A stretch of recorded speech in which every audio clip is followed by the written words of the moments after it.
Get your filthy hood rat hands off that wheel before I break them! Deputy Harlan Crow tore open the driver's door, metal screeching as he yanked 41-year-old Commander Jordan Cole onto the gravel shoulder.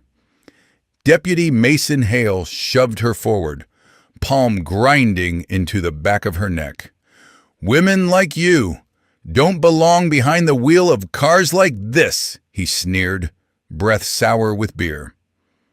Crow's taser crackled inches from her face, the electric snap slicing through traffic noise. "Don't look away," he hissed, fingers clamping her jaw. None of them realized they'd just laid hands on a special operations commander. Before we go any further, drop a comment telling us where in the world you're watching from and hit subscribe, because tomorrow's story is one you absolutely don't want to miss. Commander Jordan Cole guided her dark SUV along a winding Georgia highway, late-day sunlight stretching long through the pines. Drives home from her mother's house usually untangled years of classified missions. Today, Anise rode shotgun. 2 patrol cars lingered in her rearview mirror, hanging back just enough to be seen.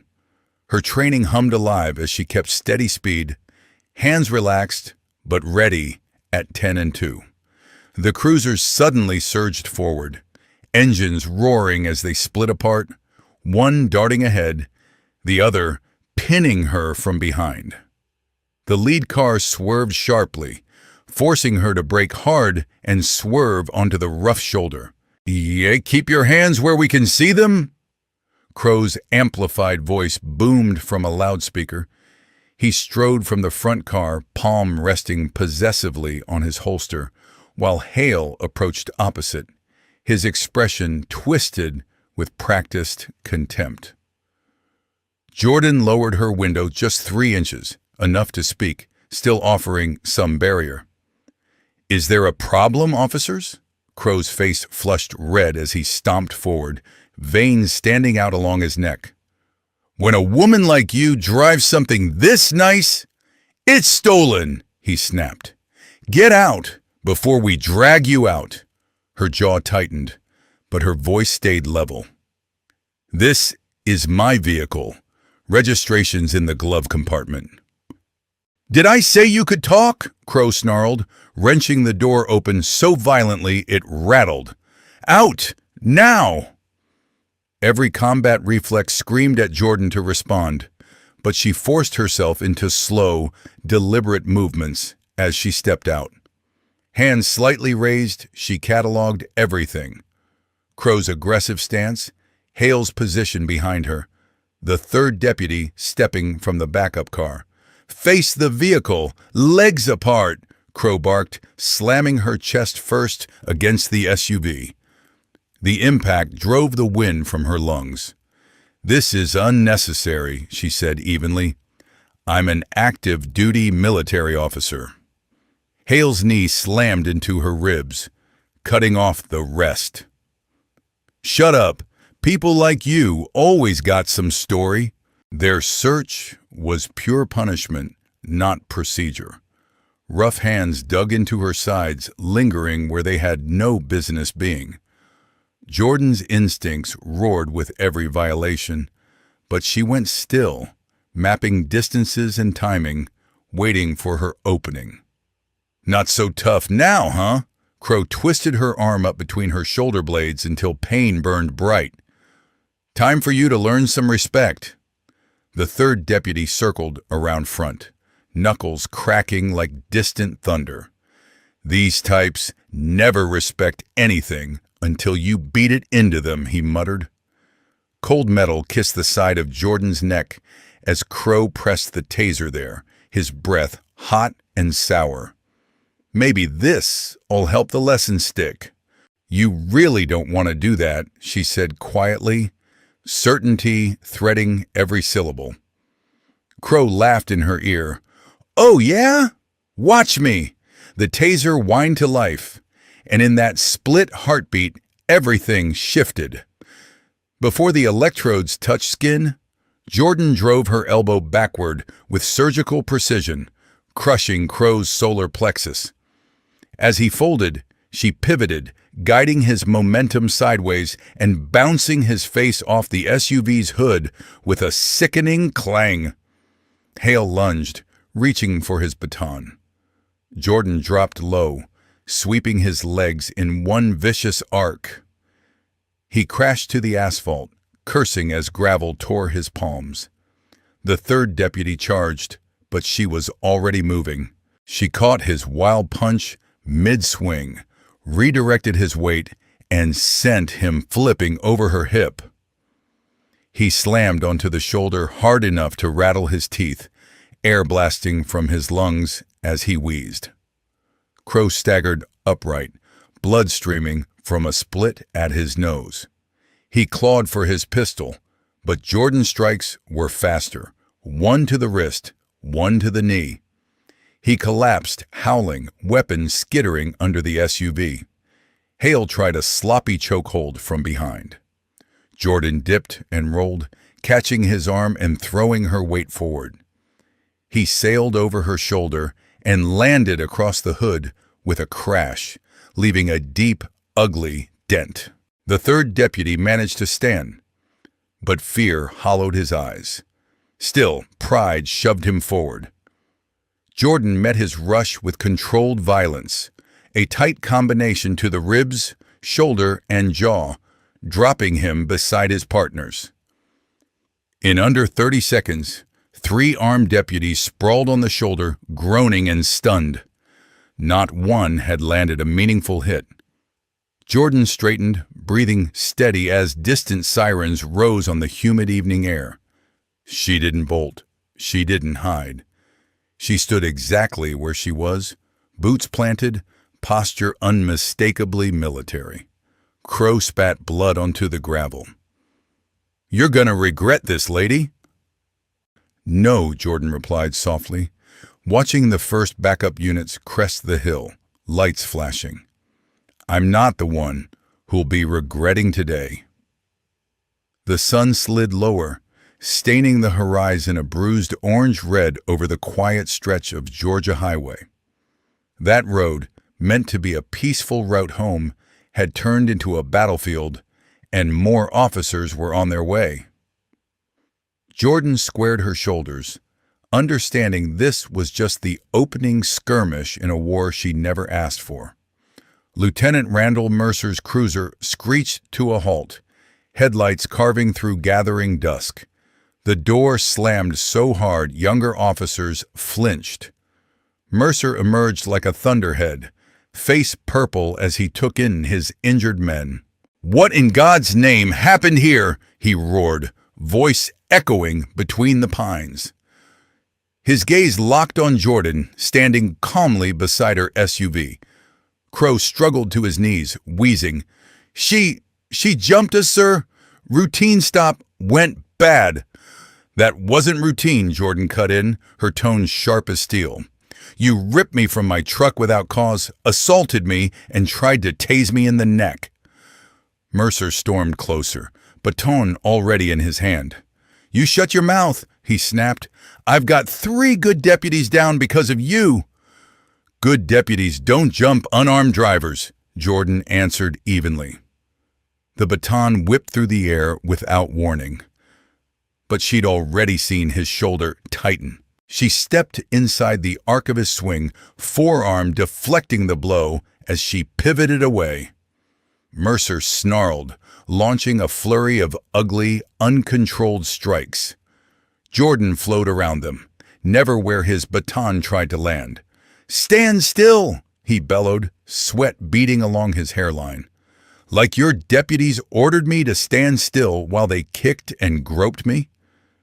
Jordan's voice stayed measured as she redirected another wild lash over her shoulder. A small crowd had gathered along the roadside, phones raised, recordings glowing in the deepening twilight.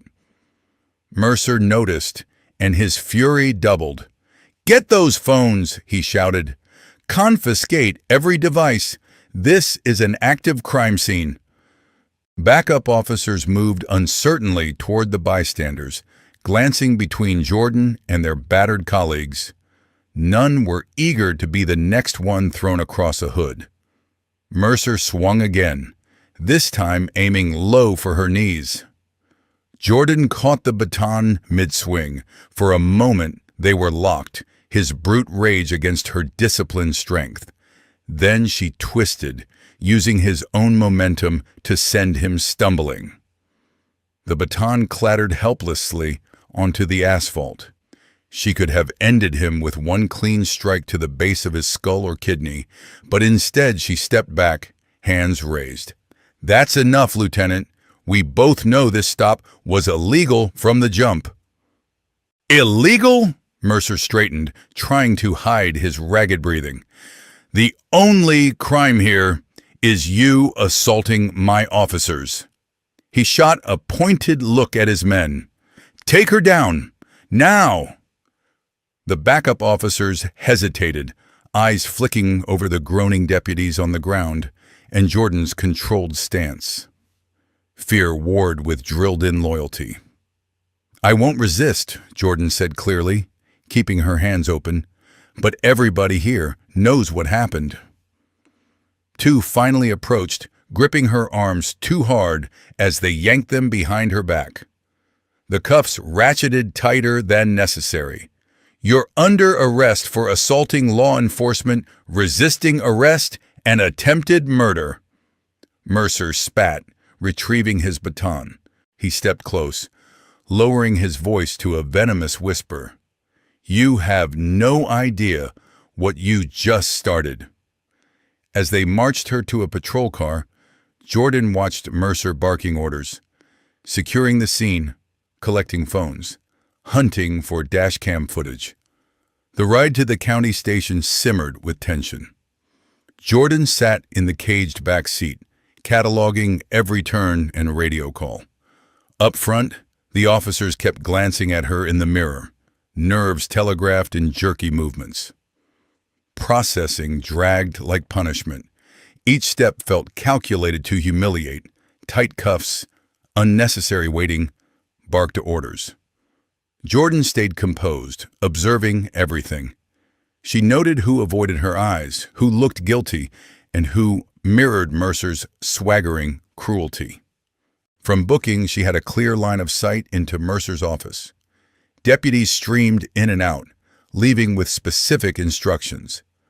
One carried dashcam hard drives. Another sat at a computer, typing furiously, clearly crafting a story. "System's glitching," an officer announced loudly. "Might lose some files tonight." Mercer's smile was cold and satisfied.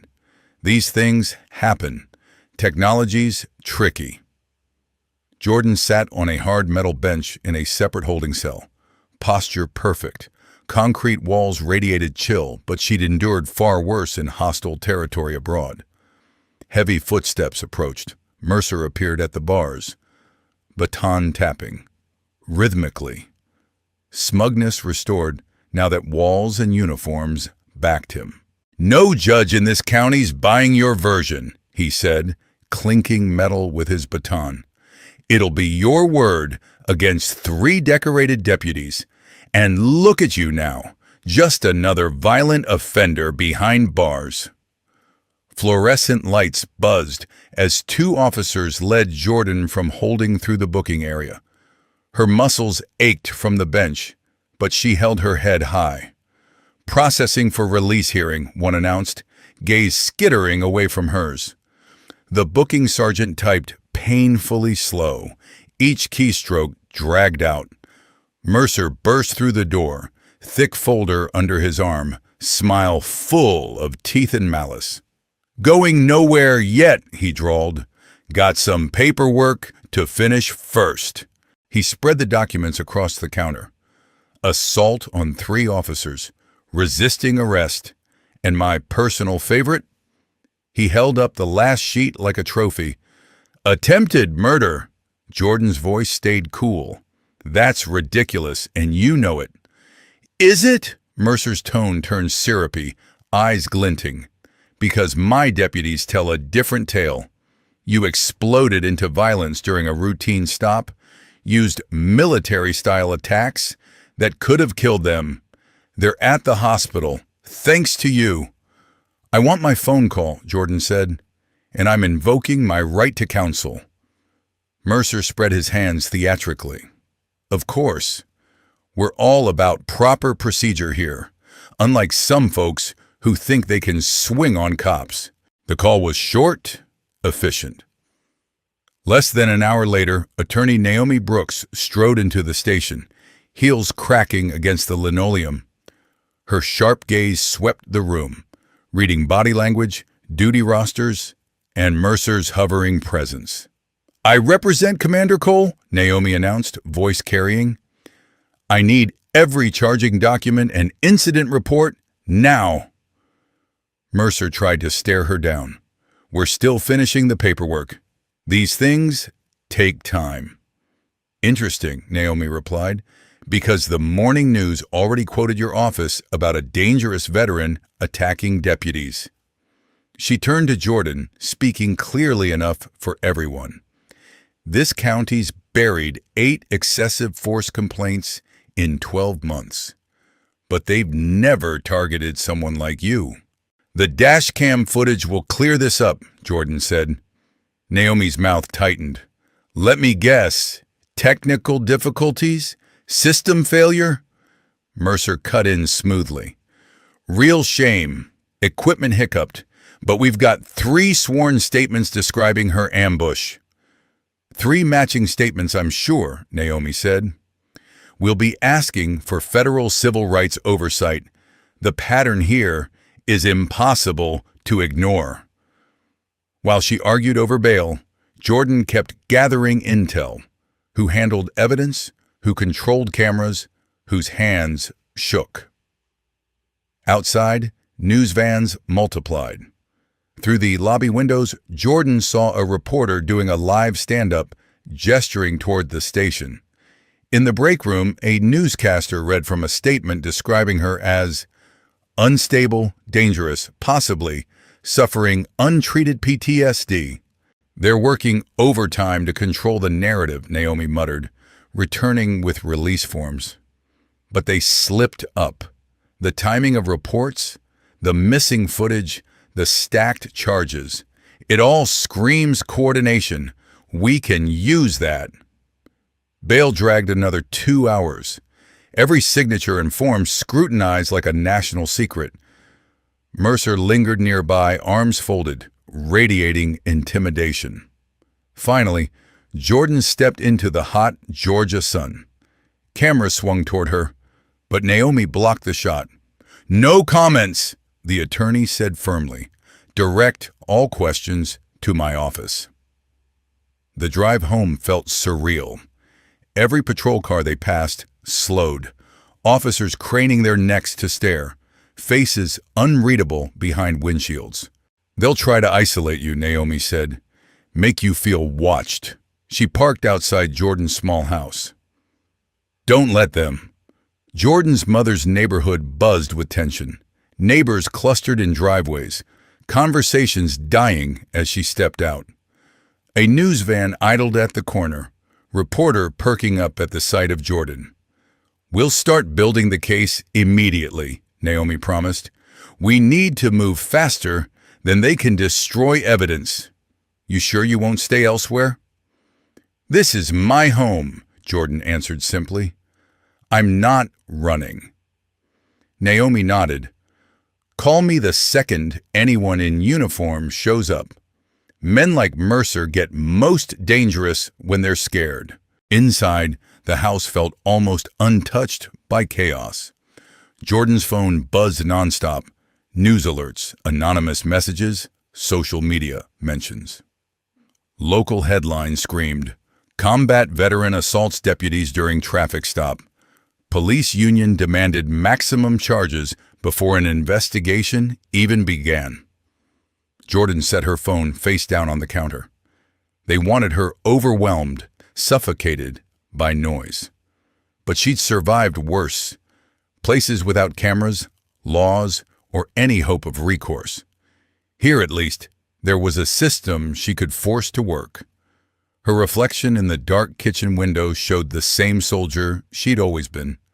Scars, discipline, resolve.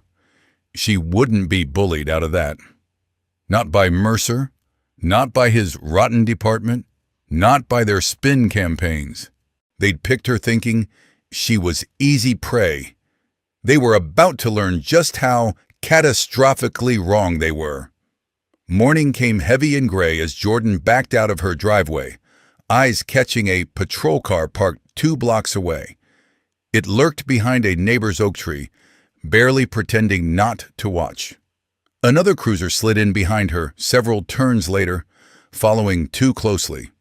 Naomi's text pinged, "Meet at office ASAP." Federal contact agreed to talk. Their surveillance had gotten sloppy, a sign of desperation. The concrete parking structure near Naomi's downtown office rose like a bunker against the cloudy sky. Jordan chose the 3rd level, away from the busier ground floors. Stepping from her SUV, keys in hand, she noted the echoes of boots on concrete, flickers of movement in car windows, the strategic positioning of vehicles near the ramp. She raised her voice. "I know you're here. Let's skip the theatrics." 4 deputies emerged from behind pillars. She recognized Deputy Logan Price from booking, nervousness tightening his boyish face. The others were older, harder, batons loose in their hands. This wasn't an official visit. "Lieutenant says you might cause problems," the biggest deputy growled, tapping his baton. "Said we should make sure you understand how things work before you meet those feds." Another began circling to her left. "Blocking escape. Accidents happen in garages all the time," a third added, "especially to people who don't know when to keep quiet." Jordan studied distances, angles, their spacing. They'd focused on blocking exits instead of coordinating. Amateur mistakes. "Last chance to walk away," she offered, knowing none would. Price charged first, eager to impress. His swing was wide, telegraphed. Jordan stepped inside, guiding him face first into a parked sedan. Metal dented, his breath exploding out. The others rushed her together, still uncoordinated. Jordan flowed between concrete pillars, letting the structure shield her. A baton smashed into a column where her head had been.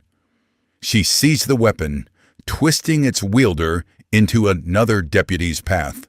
They collided hard, curses echoing. Price tried to push up again. Jordan dropped him with one precise shot to the knee, followed by a sharp chop to a nerve cluster in his shoulder. His arm went limp. "Fight over." "Now it's federal assault," one deputy snarled, drawing a taser. "You're just digging deeper."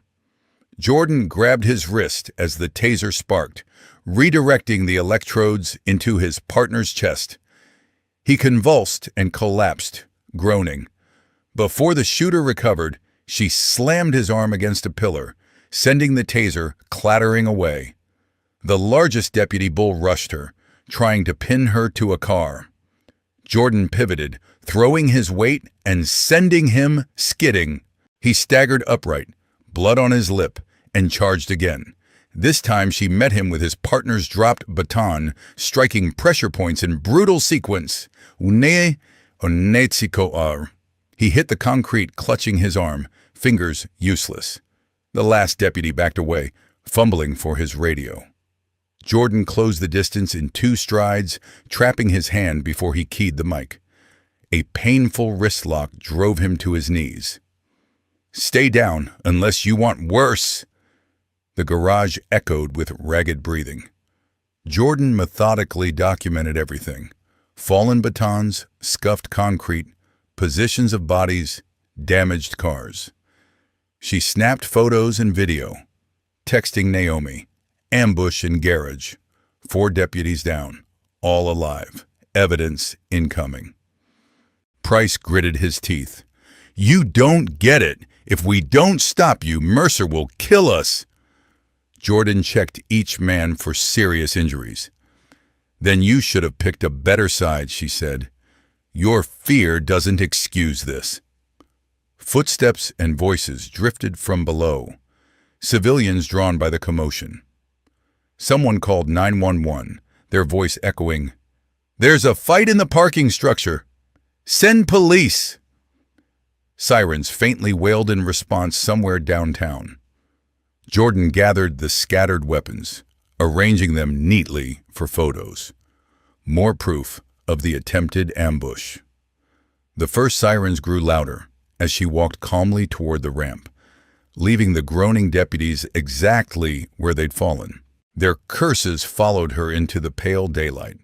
Soon, this level would swarm with uniforms, paramedics, and investigators.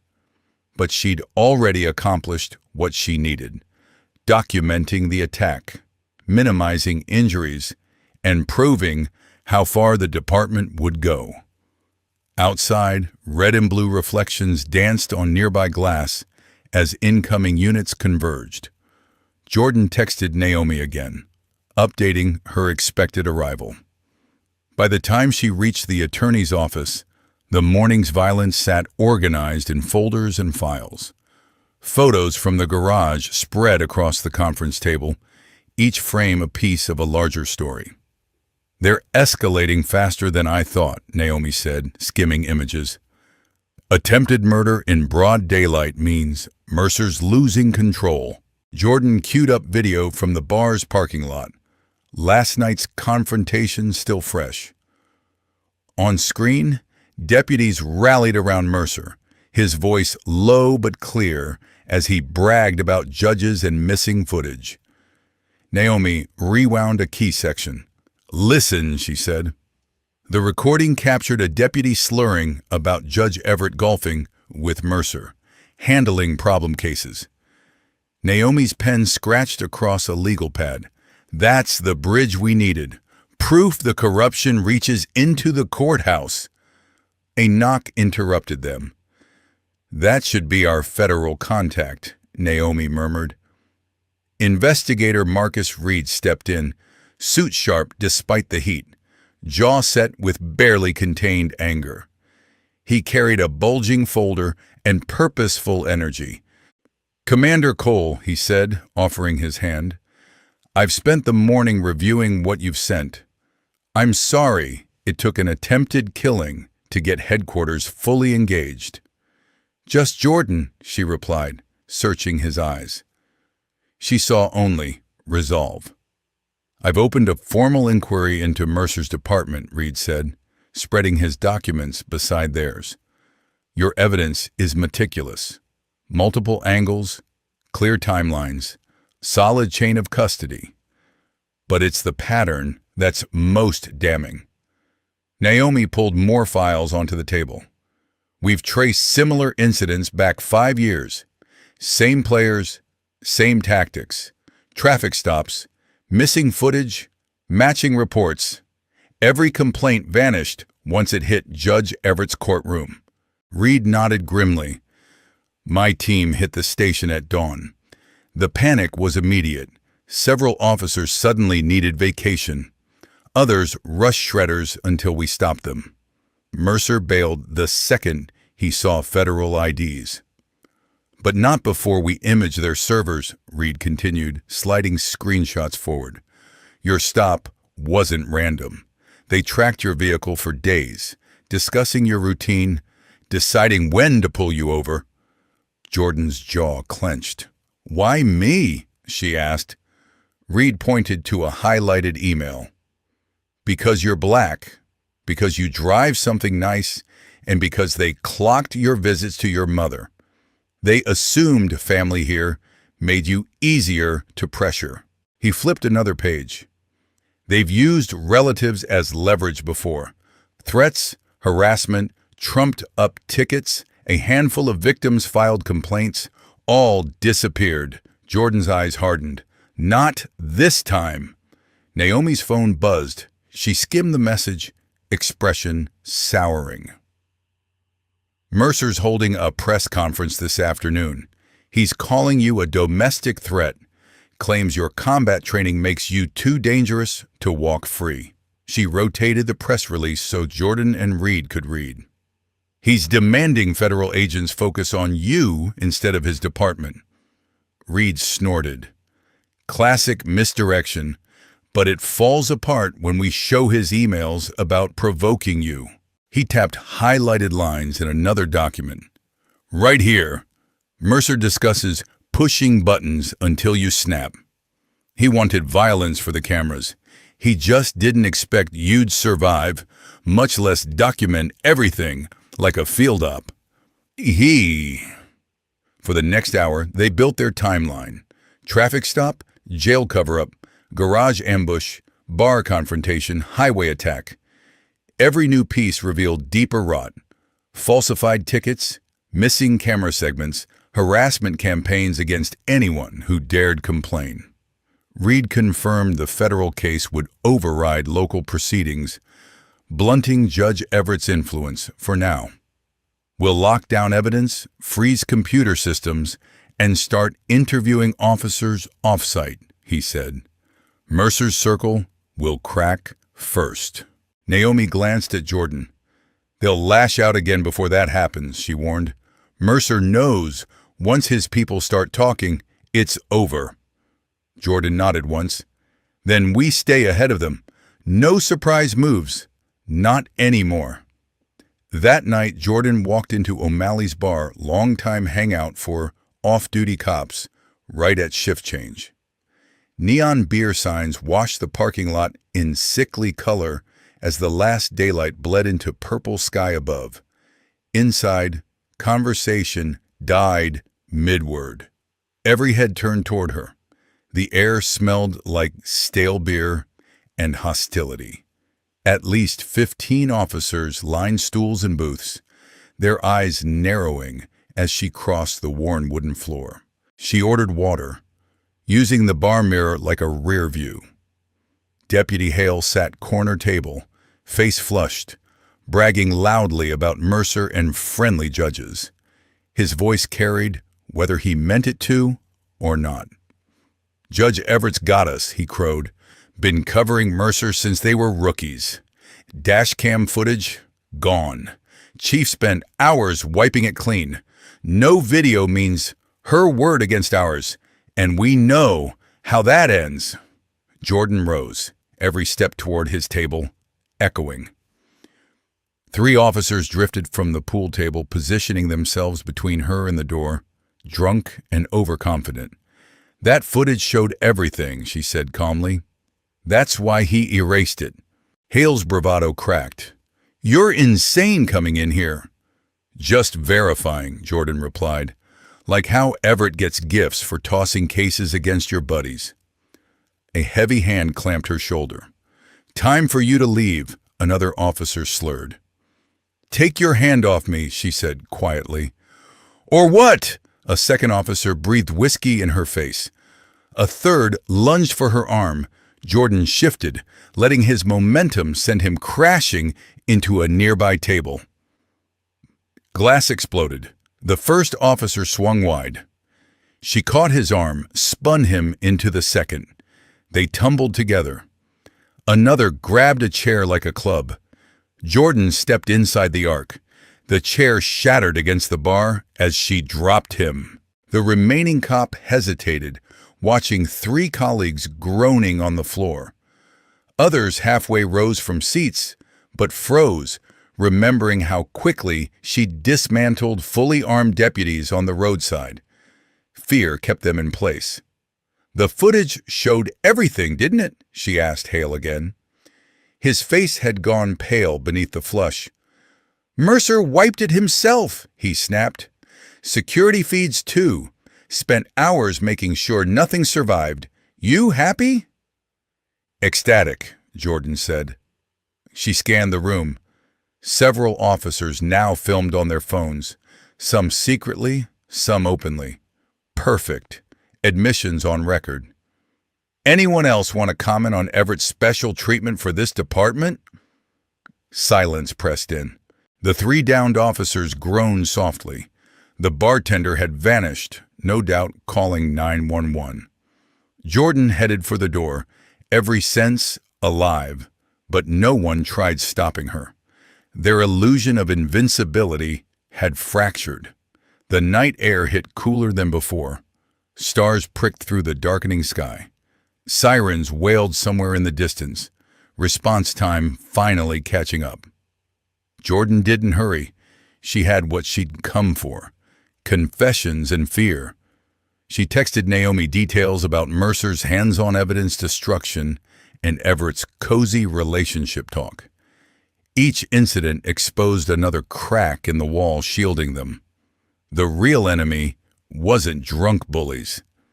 It was the system enabling them. Next morning, driving toward Naomi's office again, Jordan's dash-mounted phone displayed a neatly organized timeline of everything that had happened at O'Malley's. Those recordings would blow their case wide open. Flashes of white and blue filled her rear view. A patrol SUV hugged her bumper aggressively. She checked her speed, exactly at the limit. In the mirror, she recognized Officer Blake Turner, one of Mercer's favorite attack dogs. The SUV swerved into the oncoming lane, roaring up beside her. Turner's partner, Officer Carter Diaz, glared from the passenger seat. Turner jerked his wheel, clipping Jordan's SUV with a hard bump that made her tires squeal. She countered using defensive driving training, keeping control while feigning struggle. "Come on," she muttered. "Show your real plan."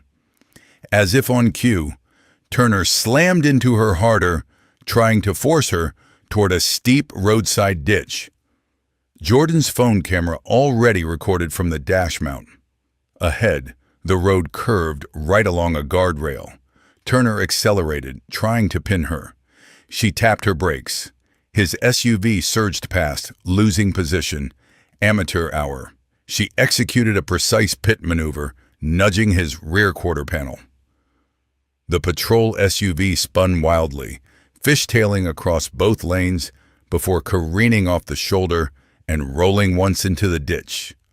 Steam hissed from the crumpled hood. Jordan stopped, angling her vehicle to block escape. Turner kicked his door open, stumbling out with a bloody forehead and hand on his holster. "You're dead," he rasped. His voice shook more than he realized. "Stay where you are," Jordan called, phone camera angled. "Hands visible." Diaz climbed out, grabbing his radio. "Unit 47, officer down." Jordan closed on Turner with efficient speed, 2 quick blows dropping him before his weapon cleared leather. Diaz backed away, still fumbling with the radio. "Shots fired." Jordan swept his legs, pinning him prone. "No shots fired," she said. "Just like there was no reason for you to try killing me." "Mercer's gonna kill you for this," Turner groaned. "Add that threat to the recording," Jordan replied, checking both men. Bruised, bleeding but alive. She cuffed them to their own bumper, irony not lost on her. The whole encounter lasted under 2 minutes. She reviewed the footage, sending backups to Naomi and a federal tip line. "Difference between us?" she asked the restrained officers. "I could have ended you. Instead, you'll live to face charges." Sirens wailed closer. Jordan got back in her SUV, merging onto the highway toward Naomi's office. Reed's reply pinged.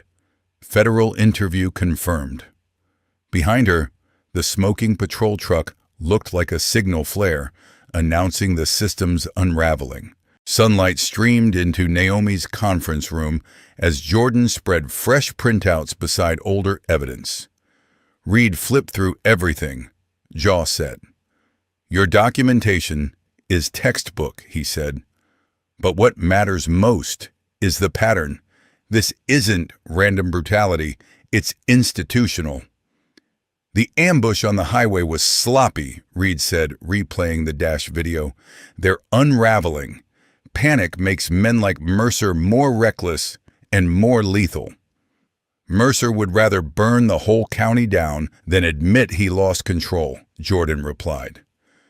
Naomi's assistant rushed in, breathless, clutching a stack of fresh reports.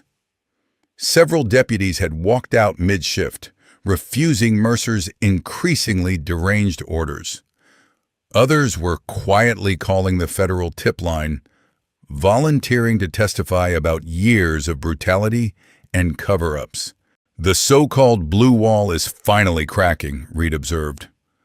Once they realize federal charges are real, loyalty to Mercer turns from shield into target on their backs. He won't accept that, Naomi warned. His entire identity is built on being untouchable. Then we flip the script, Jordan said. Every threat becomes evidence. Every hit strengthens us. They spent hours prepping for the preliminary hearing set for the following week. Naomi organized victim statements, Reed layered on federal counts. Jordan detailed each escalating confrontation. One problem, Reed said, closing a file. Mercer still has die-hard loyalists inside. They're tracking your movements, logging your meetings. Classic intimidation playbook, weaponized bureaucracy. Let them shadow me, Jordan answered. Every tale, every plate they run, every file they pull is another civil rights violation I can document in triplicate. They ended with a clear battle plan. Naomi would command the courtroom, Reed would widen the federal probe, and Jordan would keep gathering intel while staying combat ready. Stay sharp, Reed said as they packed up. Mercer takes this personal. His empire's collapsing, and he knows it. Jordan hefted boxes of evidence, feeling their satisfying weight.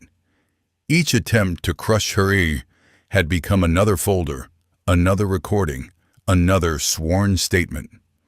The same tactics that once shielded their corruption were now tearing it open. Naomi walked her to the elevator. I need you back tomorrow for deposition prep. My security team can escort you. I'll manage, Jordan said. They learned brute force fails. The elevator doors slid open, reflecting her determined face in polished metal. Through the glass lobby doors, she spotted an unmarked sedan lingering across the intersection, surveillance barely hidden. Jordan straightened her jacket, checking the phone recording in her pocket. Let them stare, she thought. Every hour they watched her was another hour their system rotted. The department's desperation showed in every sloppy tale, every panicked leak. Power built on decades of unchecked authority was finally confronting consequences, and Jordan intended to push them through. Old wooden benches creaked as Jordan stepped into the packed courtroom. Every seat was taken. People lined the back wall, murmuring, cameras from national outlets already rolling. News of the federal probe had drawn reporters, civil rights organizers, and residents with their own stories. Naomi walked beside her, briefcase heavy. Reed sat at a separate federal table. Across the aisle, Mercer and the county's polished defense attorney wore brittle confidence. Judge Lena Marshall entered. The room rose. Unlike Everett, recently recused, Marshall was known for independence. Her expression gave nothing away as she scanned motions and schedules. We'll begin with the federal evidence, she said, nodding to Reed. He approached with a recorder and thick transcripts. Your Honor, during our review of missing dash footage, we recovered backup audio from body mics, Reed explained. Policy required 90-day retention. These files were deliberately misclassified and buried. Mercer shifted, jaw tightening, as Reed connected the audio to the courtroom speakers. His lawyer leaned in, whispering urgently. First clip is from Deputy Crow, time-stamped at initial stop. The room went silent as Crow's voice crackled through. Look at this one. Daddy's car, I bet. These people always flashing what they didn't earn. Gasps rippled instantly. Hale's voice followed, dripping contempt. Time to remind her of her place. Been too long since we had a good one. Racial slurs bled through, drawing shocked murmurs. The recording captured their footsteps, their pre-planned aggression, even talk of using force before speaking to Jordan. Crow, watch this. Gonna make her squirm. Just don't leave Mark's cameras catch. Naomi rose. Premeditation, Your Honor. They plotted excessive force before contact with my client. The department's attorney objected, claiming potential tampering. Judge Marshall didn't hesitate before overruling him. Federal forensics verified these are authentic, Reed said. We have continuous audio from multiple devices. A second clip played. The drag from her SUV, thuds of impact, they're gloating. Jordan's calm warnings came through clearly, followed by the taser's angry buzz near her neck and Crow's mocking threats. Several jurors recoiled at the words. Even Marshall's mask slipped. The state charges Commander Cole with assault and resisting, Naomi addressed the bench. These recordings show self-defense against a racially motivated ambush orchestrated by sworn officers. Mercer's face turned mottled red. His hands bit into the table edge, knuckles whitening. Reed cued more evidence. Internal emails targeting black drivers, sworn statements from ex-deputies, digital logs showing systematic destruction of incriminating footage.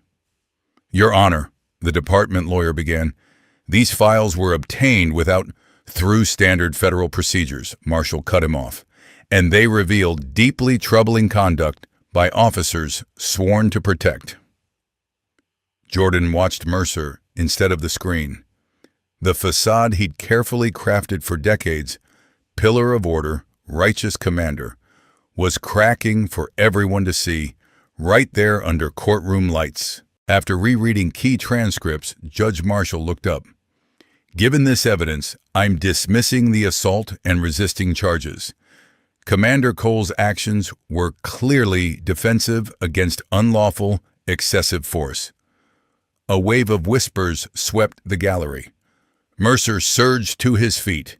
This is outrageous, kiddos! He shouted. She attacked my deputies. We can't let people like Lieutenant Mercer. Marshall's voice cracked like a gavel. Control yourself, or I'll hold you in contempt. Your phrasing is revealing. Naomi rose again, pressing the advantage. In light of clear civil rights violations, we move to dismiss all remaining counts. Granted, Marshall said without pause.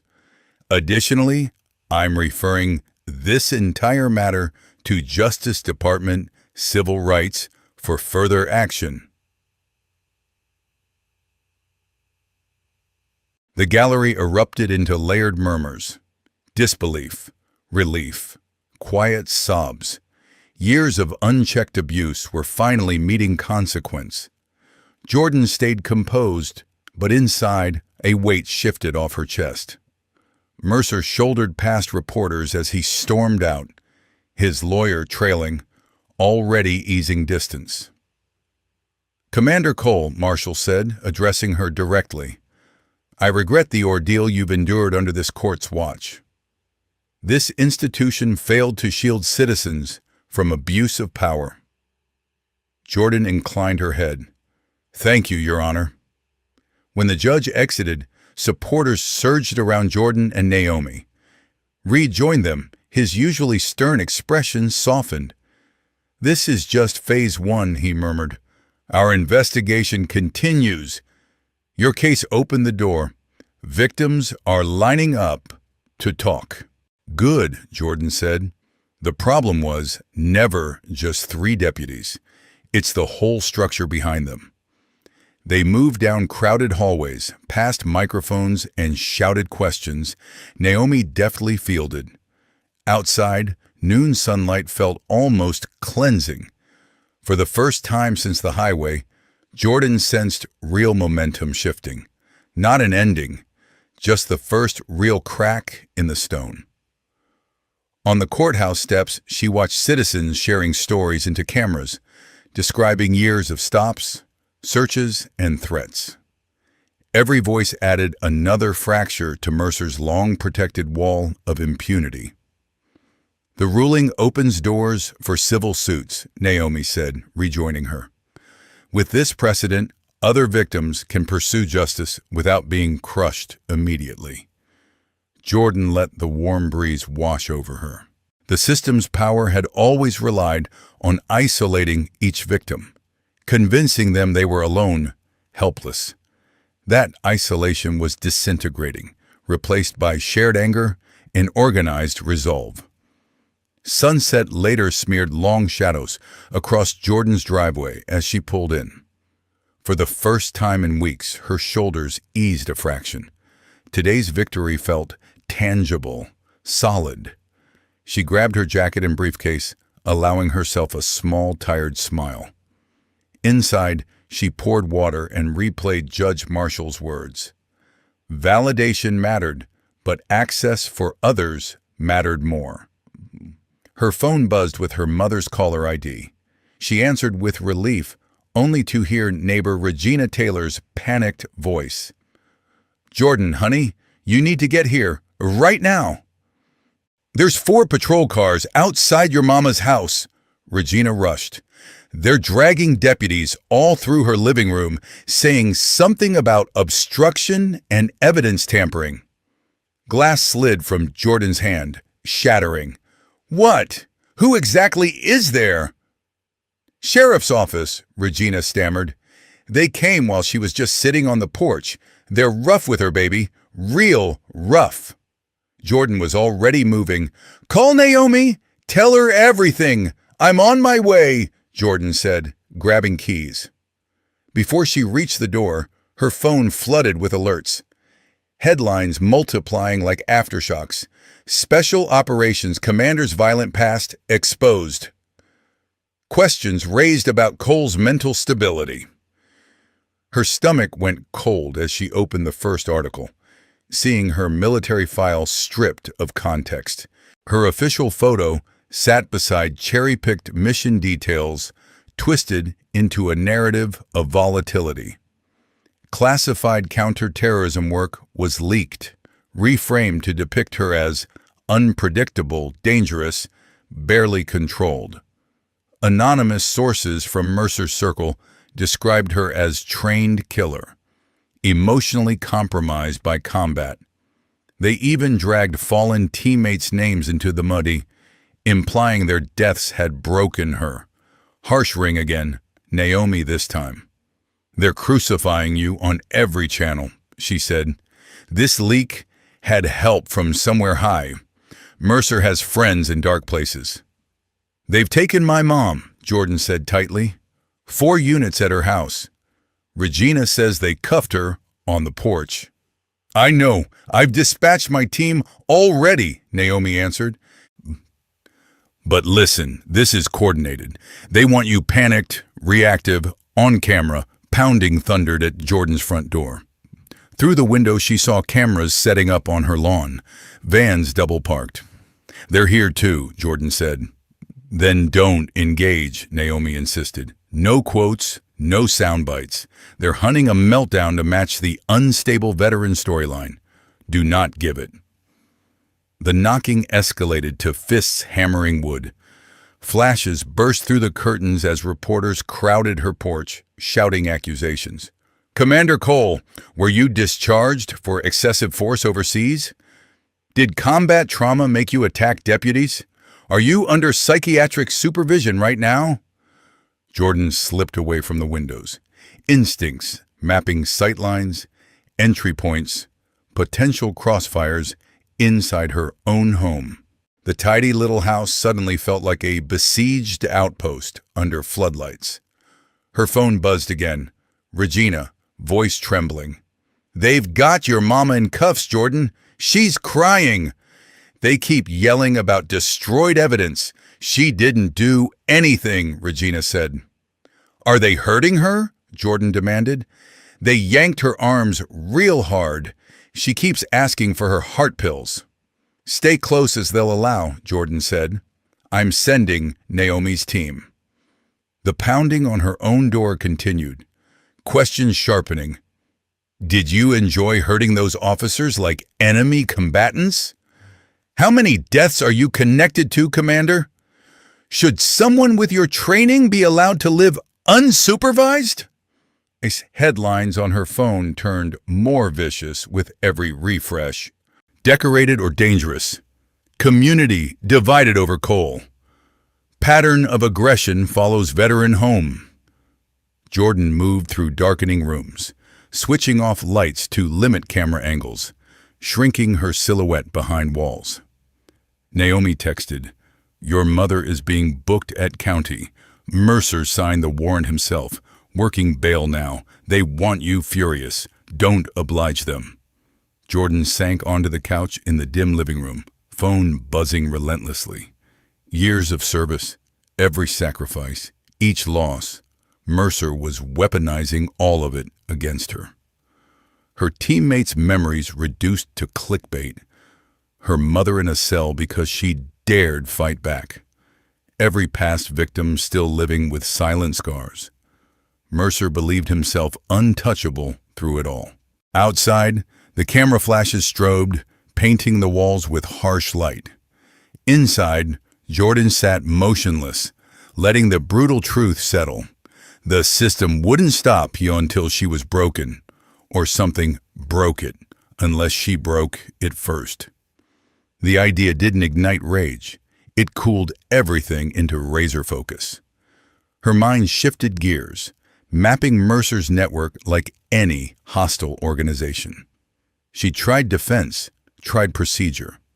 That path put her mother in chains and smeared her service. The room's darkness felt like a familiar tactical cloak as strategies crystallized. Jordan had dismantled entrenched operations overseas. She knew how to identify choke points, supply lines, vulnerable leadership nodes. The battlefield had changed, but the principles of taking down corrupt power hadn't. Morning sliced through bedroom blinds as narrow bands of light. She hadn't slept. She hadn't needed to. The night was spent tracing money trails, phone records, connections on her laptop. Her mother remained in custody, bail denied on fabricated risks. Outside, only 2 news crews lingered now, but media presence no longer mattered. Jordan was finished playing their game. She moved through her morning like gearing up for deployment. Cold shower, quick protein, black coffee. Her mind treated Mercer's empire as a target map, not an unstoppable monolith. Evidence files went into a locked briefcase. Hard drives, ledgers, witness statements, off-the-record financial records she'd coaxed from old contacts. Reporters shouted questions as she stepped outside. She answered none. 20 minutes later, she strode into Naomi's office, where Reed already watched a segment painting her as unstable. They're leaning hard on the fragile veteran angle, Naomi said, muting it. Your mother's still held without conditions. I know exactly where this heads, Jordan cut in, dropping the briefcase. Mercer escalates until somebody dies, so we end his game first.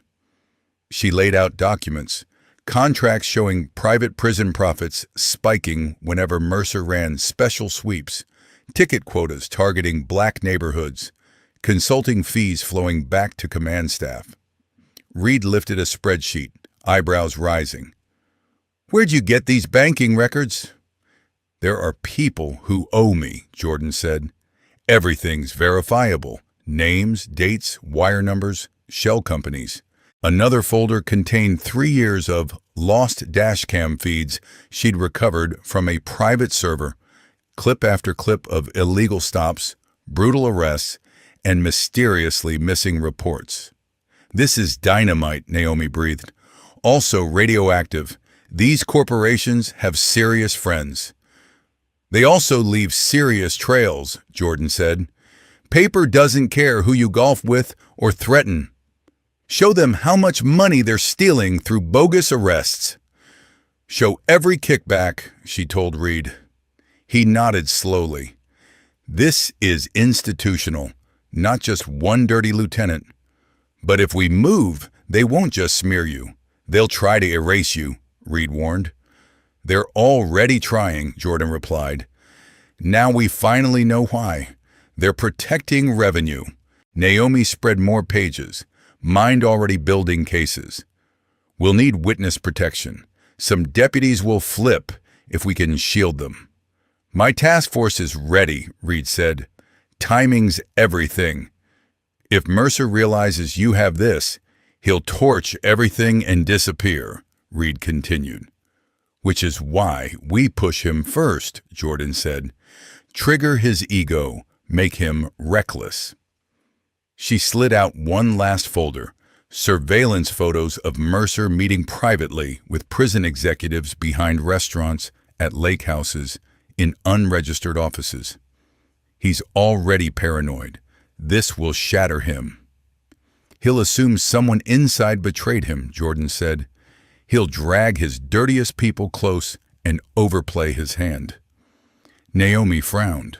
He'll also be at his most violent. Good, Jordan answered. Let him rally every thug who can't afford sunshine. Let him believe brute force still solves problems. We choose the battlefield, not him. She pointed at a map of an abandoned impound yard at town's edge. Isolated, no nearby houses, only one main gate, security lights and stacked containers everywhere. Perfect ambush site, Reed said. Exactly, Jordan replied.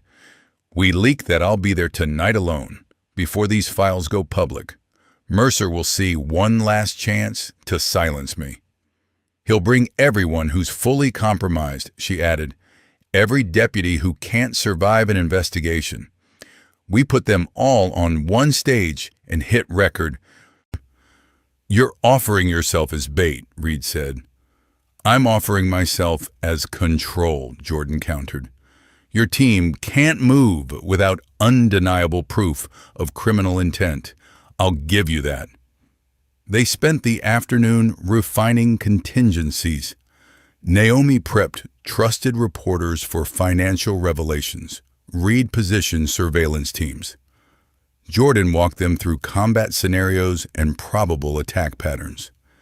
Outside, the sun drifted toward evening, while Jordan monitored updates about Sarah, still denied medication, still held on laughable charges. It only sharpened her focus for what came next. By late afternoon, sources reported deputies being summoned off duty, vehicles redirected to the impound yard. Mercer was moving pieces exactly where she'd predicted he would. Night settled as Jordan parked a block away, engine off. Through the windshield, she saw clustered headlights inside the fenced lot and more vehicles rolling in quietly. She checked her phone once more. Text from Reed. Eyes in position. We can wait for you. Jordan didn't reply. She stepped into cool air, heart steady. The chain-link fence rattled softly in the breeze. Inside, shapes moved between stacked cars and containers, metallic clinks revealing weapons being checked. Mercer had truly brought his whole rotten crew. Jordan walked through the gate like she owned the ground. Security lights cast harsh pools of light and thick shadows around nearly a dozen armed deputies surrounding Mercer. You just couldn't stop, Mercer called, voice echoing off steel. Had to keep digging until you made us do this. Jordan mapped terrain automatically. Cover, blind corners, improvised weapons. No one leaves until she's taken care of, Mercer told his men. For good. Deputies shifted, some with guns, others with pipes or chains. Breath smoked in the cold air. Last chance to walk, Jordan said calmly. Anyone who leaves now might dodge prosecution. A young deputy shuffled backward before Mercer snapped, "Move an inch and you're finished." "Take her," Mercer barked. A chain-wielding deputy charged first.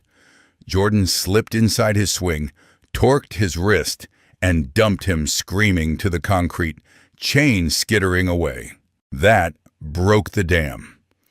Deputies rushed from different angles, weapons raised. Jordan moved through them smoothly, redirecting force, throwing bodies into each other, turning their numbers into liabilities. She backed toward containers, studying patterns. 3 tried pinning her frontally. Instead, she planted a boot on the metal wall, vaulted up, and hauled herself onto the roof. "Get her down!" Mercer shouted. 2 climbed after her. She stomped one's fingers, sending him tumbling. The other she yanked forward, flipping him onto the container before driving him off. Below, they tried to box her in, tossing tools upward. A wrench pinged near her boot. From above, she saw their positions clearly. Who hesitated? Who hung back? A baton carrier finally reached the top behind her. She heard the boot scrape, turned, trapped his swing, and leveraged his momentum to throw him screaming to the ground. "Use your guns, a Titan!" Mercer howled, losing control. Several holsters snapped open. Jordan sprinted across the container as shots rang out, bullets sparking off steel in angry showers. She grabbed a dangling chain at the corner and swung down behind cover as rounds cracked overhead. Beneath the container, she recovered the earlier chain, wrapping it around her fist. Deputies probed under the metal with batons. Jordan snagged one, yanked its owner forward, and disarmed him. Another's pipe clanged uselessly against steel as she numbed his hands with a strike. Shouts and curses converged. She rolled out, snapping the chain around a deputy's ankles. He pitched forward as she used him as a projectile against 2 others. The brawl roamed through shadowy lanes of cars and containers. Jordan used every inch, slamming attackers into metal, tripping them over debris, forcing them into cramped spaces where they collided. The rookie finally rushed, pipe shaking. She disarmed him gently and shoved him aside.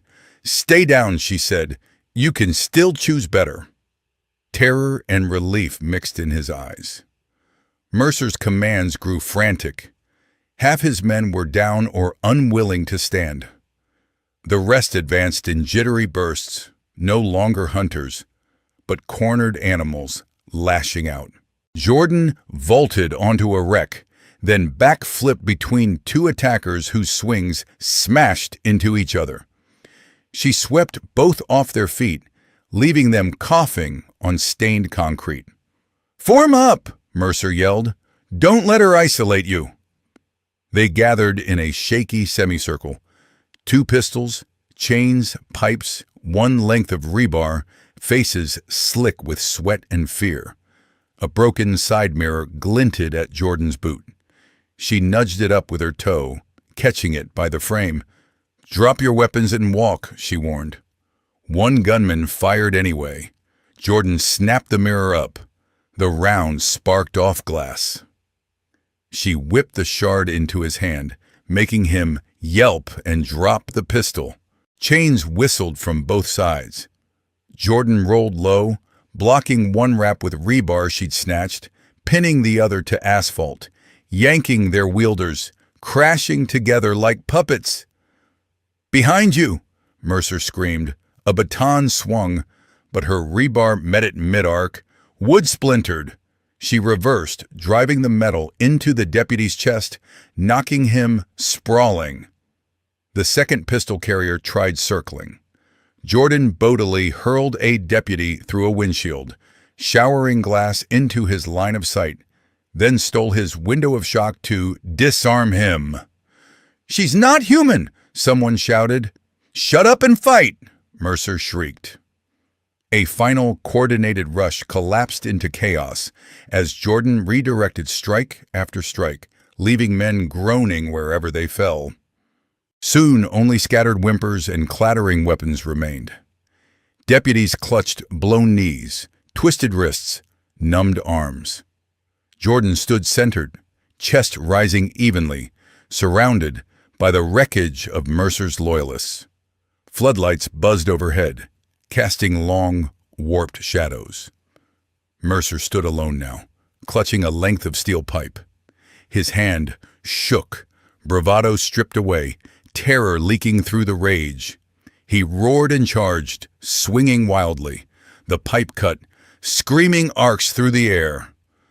Jordan shifted inches at a time, letting each reckless blow miss by a hair.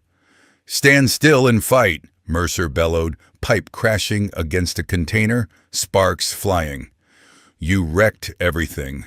My command, my respect, because you couldn't just take your ticket and drive on." "You never had respect," Jordan replied. "Just fear." He slashed horizontally. This time she stepped in. Her forearm caught the pipe. Her body absorbed the force, locking it. He tried yanking free, but she already shifted, torquing the metal until it snapped with a sharp crack. Flowing smoothly, she transitioned into a brutal elbow lock. There was a sick pop, then a clean break. Mercer screamed, collapsing to his knees, clutching his ruined arm. "You psycho," he rasped. "Choose your words," Jordan advised coolly. "Federal agents are recording." Mercer's head jerked up. At the lot entrance, Reed stood flanked by FBI agents and cameras. Red and blue lights flickered against steel and shattered glass. "This is your one shot," Jordan said, tightening the hold just enough. "Confess everything. Traffic stop, deleted evidence, prison deals, or keep lying with a national audience." I hope you enjoyed this story of one woman dismantling an entire corrupt system. Hit like, subscribe, and check out the 2 hand-picked stories waiting for you next. Power without accountability is always dangerous. For those of you in your late 60s or 70s who have watched America change mile by mile, Jordan Cole's story may feel painfully familiar. You've seen patrol cars in your rearview mirror, lights flashing on dark 2-lane roads, and you've learned that sometimes the scariest thing on a quiet night isn't a stranger, but someone with a badge and no conscience. Jordan was 41, driving home from her mother's house on a Georgia highway, when deputies decided that a black woman in a nice SUV had to be a criminal. They yanked her out, slammed her against cold metal, pressed a taser to her neck, and treated her body like property. Many of you remember when scenes like that never made the news, when there were no cell phones, no dash cameras, no witnesses brave enough to hold up a recording. The first lesson is simple but hard. Power without accountability is always dangerous, whether it wears a uniform, a suit, or a robe. As elders, you know this better than anyone. We cannot afford to be naive about it. Not now, not ever. Corruption is a web, not just one bad cop. If you've lived long enough to see mayors, sheriffs, and judges come and go, you know that trouble rarely starts with just one person. In Jordan's case, the violence on the roadside was only the front door. Behind it stood a whole network. Lieutenant Mercer barking orders, deputies falsifying reports, a friendly judge ready to bury complaints, even private prison companies making money every time someone like Jordan got dragged into a cell. Some of you watched similar patterns during the war on drugs, when whole neighborhoods were treated like hunting grounds instead of communities. You understand how backroom deals, golf course promises, and lost files can twist the law against regular people. The older we get, the easier it is to sigh and say, "That's just how it is." But Jordan's story tells us something different. When her attorney Naomi and the federal investigator followed the money trail, they found contracts, kickbacks, and deleted videos that tied everything together like strands in a spider web. The lesson for older Americans is clear. Don't let anyone sell you the myth of the one bad apple. If a system keeps producing the same rotten result, it's the whole barrel that needs inspection.